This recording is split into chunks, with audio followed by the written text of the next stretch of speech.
Bonjour les champions, c'est Javé Kamga de abcchampion.com, le site internet sur la réussite scolaire et professionnelle, le site des champions et des futurs leaders. Il y a à peu près une semaine, à peu près 2 semaines, pardon, nous avons dit ceci dans une vidéo. Nous avons décidé de faire des vidéos sur une base vraiment régulière, donc pas juste des vidéos comme ça en passant, des vidéos de façon sporadique, mais des vidéos vraiment sur une base régulière. Et pour ça, nous avons voulu vous donner la parole. Nous avons voulu vous donner la parole pour que vous nous disiez, que vous puissiez nous dire sur quel thème est-ce que vous vouliez qu'on fasse ces vidéos-là. Effectivement, et dans la même vidéo aussi, nous vous invitions à remplir un petit sondage pour nous dire sur quel thème est-ce que vous aimeriez qu'on fasse les vidéos que nous avons décidé de faire désormais sur le site internet. Et là, je profite de l'occasion pour dire merci à tous ceux qui ont répondu au sondage. Nous avons passé les 2 dernières semaines à compiler les réponses. Et là, aujourd'hui, nous allons commencer avec les vidéos. Alors aujourd'hui, je vais vous parler de quelque chose qui est très important. Parce que dans les réponses que j'ai reçues, je sens qu'il y a beaucoup d'inquiétudes vis-à-vis du succès. Qu'est-ce qu'il faut faire pour réussir? C'est quoi la méthode de succès? Que ce soit en classe ou que ce soit dans la vie courante. Donc aujourd'hui, je vais vous parler des 14 choses que les gens qui réussissent en général ont en commun. Ces 14 choses, j'ai lu récemment, je suis vraiment fan du magazine Forbes qui parle beaucoup de richesse, qui parle beaucoup de succès, qui fait par exemple chaque année le classement des gens les plus riches au monde, le classement des meilleures entreprises au monde. Et ils s'intéressent énormément au succès. Là récemment, j'ai lu un article de l'un de leurs journalistes qui parlait de son expérience. Il partageait les 14 choses que lui il a vues chez les gens qui réussissent en général dans la vie. Et ça, il a interviewé presque 1200 personnes, des stars, des chefs d'entreprise, des gens qui ont réussi leur vie, des hommes politiques et des gens de divers couches dans la société qui vraiment ont réussi leur vie. Et lui, il a dégagé 14 choses que ces gens-là ont en général qui font leur succès. C'est quoi ces 14 choses? La première chose, c'est que, en général, ces gens-là, ils placent la passion au-dessus de l'argent. En général, ce sont des gens qui sont beaucoup plus motivés par la passion que par l'argent. Lorsque vous travaillez parce que vous cherchez l'argent, c'est différent de lorsque vous travaillez parce que vous êtes passionné. Les gens qui réussissent dans leur vie, en général, ils se battent parce qu'ils sont passionnés par quelque chose. Que ce soit en classe, que ce soit en entreprise, que ce soit dans la vie courante, ils se battent parce qu'ils sont intéressés, ils sont passionnés. Et la passion vous amène à travailler fort, à travailler dur, à vous donner à faire ce qu'il faut. Et l'argent, ça vient avec. La deuxième chose que les gens qui réussissent dans la vie, en général, ont, c'est qu'ils s'adaptent au changement. Ils n'attendent pas que les choses changent autour d'eux. Vous allez prendre par exemple en classe, vous allez voir des élèves qui...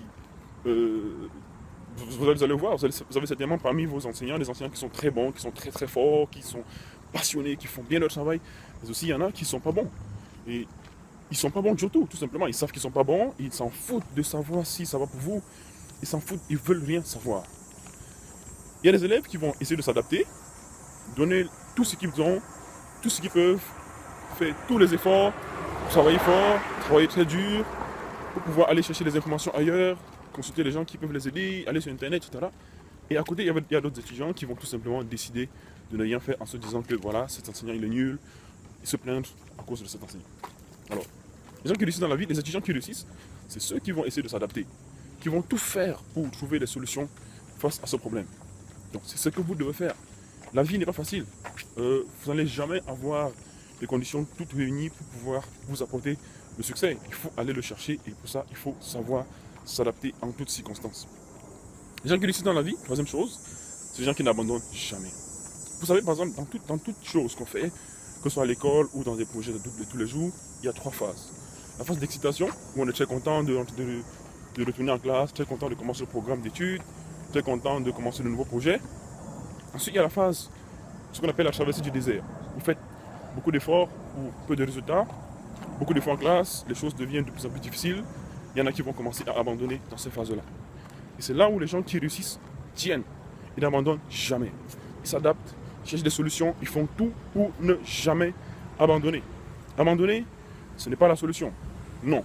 Vous pouvez changer les choses autour de vous, changer la façon de faire, changer d'approche, mais il ne faut jamais abandonner.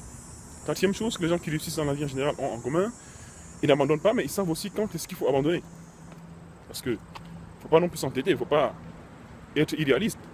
Lorsque vous vous rendez compte que vos solutions ne fonctionnent pas, soit vous allez vous adapter, soit vous allez essayer de changer tout ça, soit vous allez opérer des changements. Et les gens qui réussissent dans la vie en général, ils vont faire des changements, parfois des changements qui sont vraiment radicaux. Même en entreprise, il va décider par exemple de, de licencier des gens, il va décider par exemple de changer complètement la façon dont tel département fonctionne, etc., etc. Donc, il faut savoir aussi quand est-ce qu'il faut tout simplement laisser. La cinquième chose que les gens qui réussissent dans la vie en général, c'est qu'ils tiennent une comptabilité de leur vie. Quand je dis comptabilité, ça veut dire qu'ils comptabilisent tout ce qu'ils font. Ils font un bilan de leur vie tous les jours, à tous les instants. Ils se demandent, qu'est-ce que je fais actuellement? Qu'est-ce que je suis censé faire? Qu'est-ce que j'ai fait de bien? Qu'est-ce que j'ai fait de mal? Qu'est-ce qu'il faut que j'améliore? Qu'est-ce qu'il faut que je fasse? À tous les instants, ils se posent des questions. Ils font des comptabilités. Ils comptabilisent tout. Ils font des petits bilans tout le temps. Ça vous permet de savoir où vous êtes, où vous voulez aller, ce que vous avez déjà fait, ce que vous devez faire, etc., etc. Vous devez tenir une comptabilité de votre vie. C'est absolument important, c'est absolument incontournable. Les gens qui réussissent dans la vie en général, c'est la sixième chose, ils n'investissent pas le temps pour rien. Ils savent que le temps, c'est l'argent. Ils savent que le temps est important. Le temps, une heure passée, c'est une heure pendant laquelle vous aurez pu réviser l'exercice. C'est une heure pendant laquelle vous aurez pu conduire quelque chose d'important pour vous. Ils vont pas perdre le temps sur Facebook, sur des histoires qui ne servent à rien du tout. Ils vont calculer le temps. Vous allez voir les gens qui se lèvent le matin, la première chose qu'ils font, c'est d'aller sur WhatsApp, bavarder pendant toute la matinée. Ils ne savent pas tout ce qu'ils vont faire. Mais non.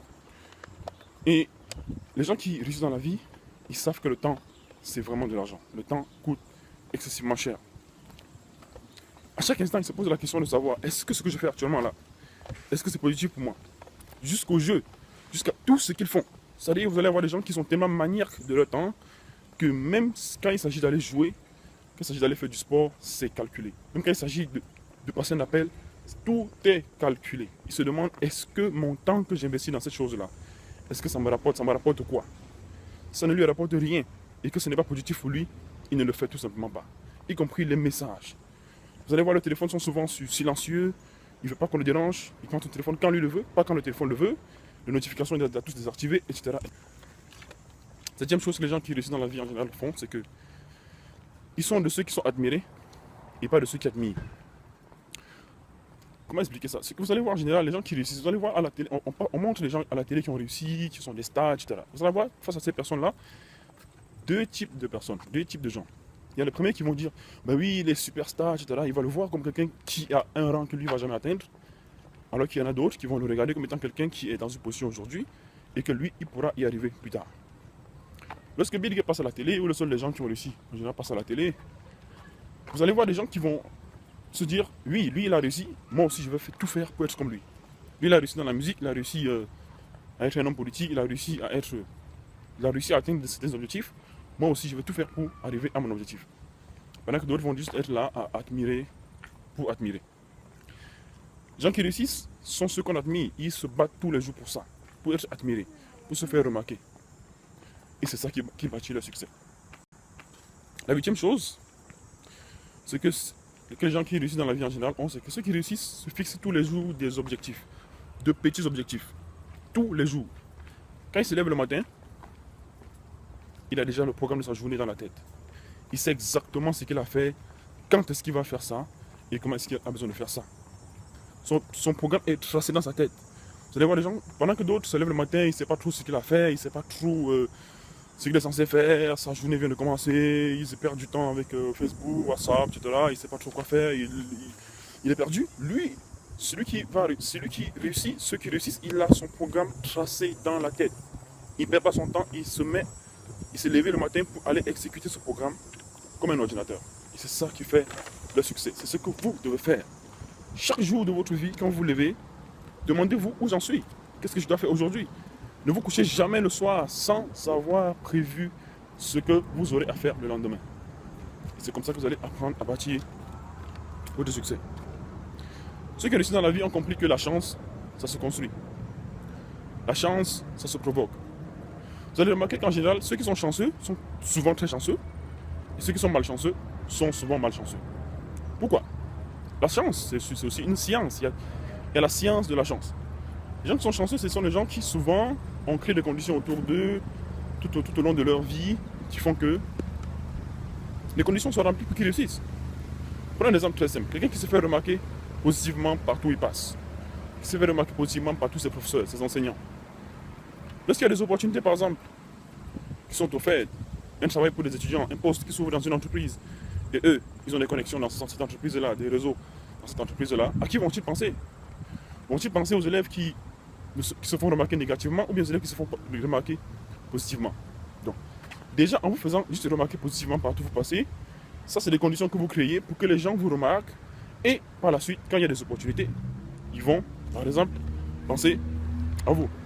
Deuxième chose, c'est que ceux qui décident dans la vie en général, ils tiennent leur histoire au bout des lèvres. Quand vous lui demandez, qu'est-ce que tu fais dans la vie? Il te raconte son histoire. Il te la raconte de façon passionnée. Même s'il a 10 ans. Parce que ce n'est pas une histoire d'âge. Il y a des enfants qui n'ont que 12 ans, 13 ans, mais ils vous racontent l'histoire. Il sait ce qu'il veut. Il sait ce qu'il veut de la vie. Il sait ce qu'il a envie d'accomplir. Je veux être médecin, je veux être ci, je veux être... Et comment vas-tu faire? Je veux travailler dur, je veux travailler fort. Et c'est des gens qui sont passionnants. Lorsque vous les écoutez, vous avez envie de faire ce qu'ils font. Vous avez envie de les écouter. Vous avez envie d'être avec eux. Vous avez envie d'être leurs amis. Ils sont passionnants, ils tiennent leur histoire au bout de la lèvre. Vous devez vous demander quelle est mon histoire.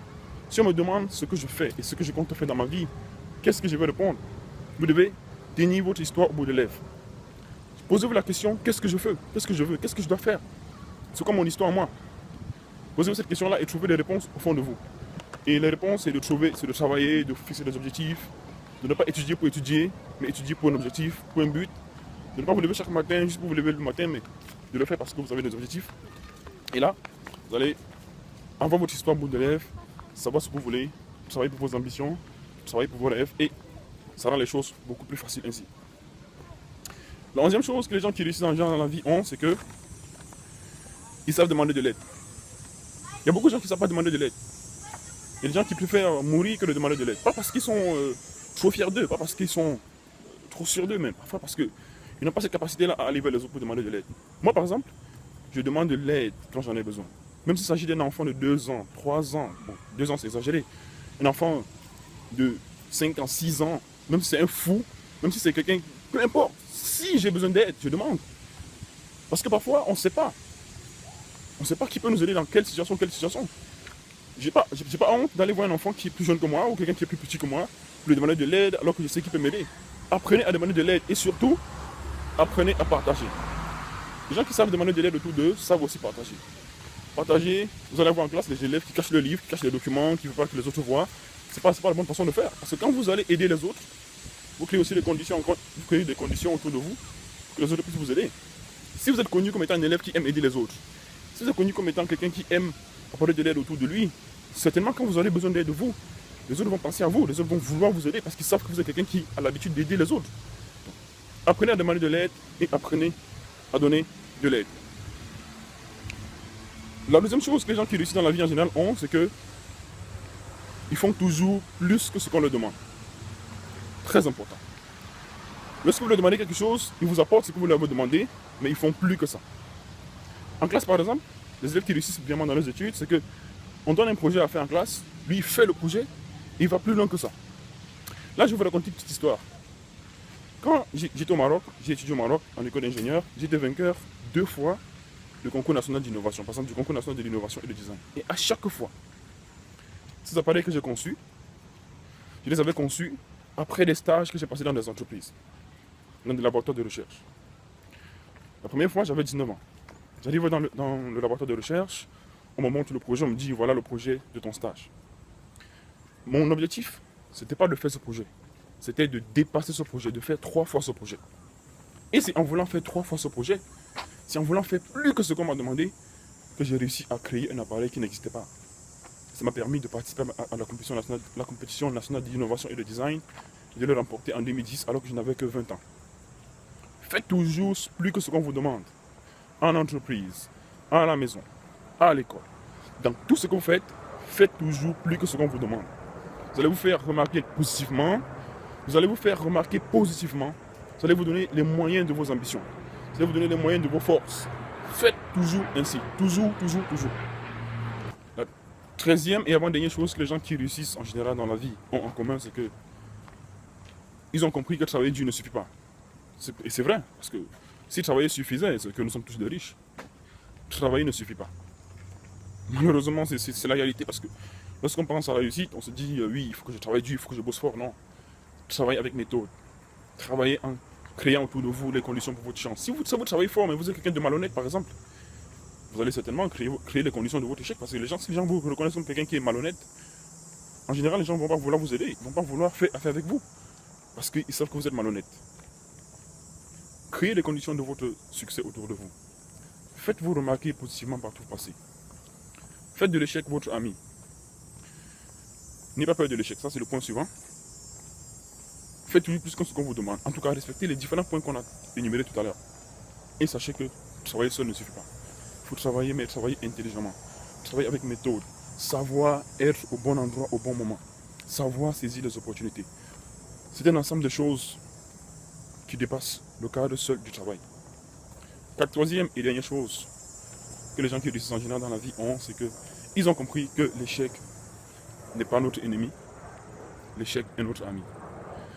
Nous avons tous peur de l'échec. Nous voulons tous réussir. Mais on ne réussit pas sans échec. On ne peut pas réussir sans avoir échoué avant. Si vous réussissez tout le temps sans avoir échoué avant, c'est pas de la réussite ça. La réussite, c'est d'échouer d'abord une fois, 2 fois, 3 fois, 4 fois, essayer encore et encore, persister, insister, ensuite réussir. Parce que l'échec vous permet de vous rendre compte de vos erreurs. L'échec vous permet de vous interroger sur vos erreurs, de vous interroger sur vos méthodes, de vous interroger sur vous-même.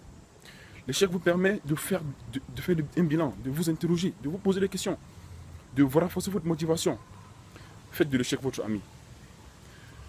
Les hommes forts et les femmes fortes ne sont pas ceux qui partent de succès en succès sans jamais échouer. Mais la force d'un homme ou d'une femme, c'est dans sa capacité à se relever à chaque fois qu'un échec arrive. Donc, l'échec n'est pas si mauvais que ça. L'échec est important. Moi qui vous parle ici, m'est arrivé aussi d'échouer à l'école. Ça peut vous surprendre. L'année dernière, je me rappelle, il y a un an, j'ai raconté l'histoire de mon échec à l'école et comment j'ai pu transformer cette opportunité en une force qui m'a permis par la suite d'accomplir des choses absolument incroyables dans ma vie.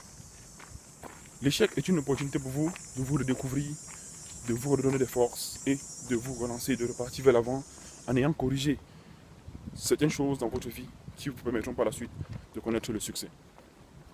Merci beaucoup d'avoir écouté cette vidéo. Si elle vous a plu et si vous pensez qu'il y a des gens qui méritent aussi de la regarder, mettez un j'aime en bas, c'est sur Facebook ou sur YouTube. Surtout, partagez-la autour de vous. Et si vous avez d'autres suggestions pour des thèmes de vidéos à venir, remplissez le sondage qui se trouve dans la description de cette vidéo. Et surtout, portez-vous très bien. À très bientôt. On garde le cap, on continue sur cette lancée, on ne laisse rien. Ciao, bye bye.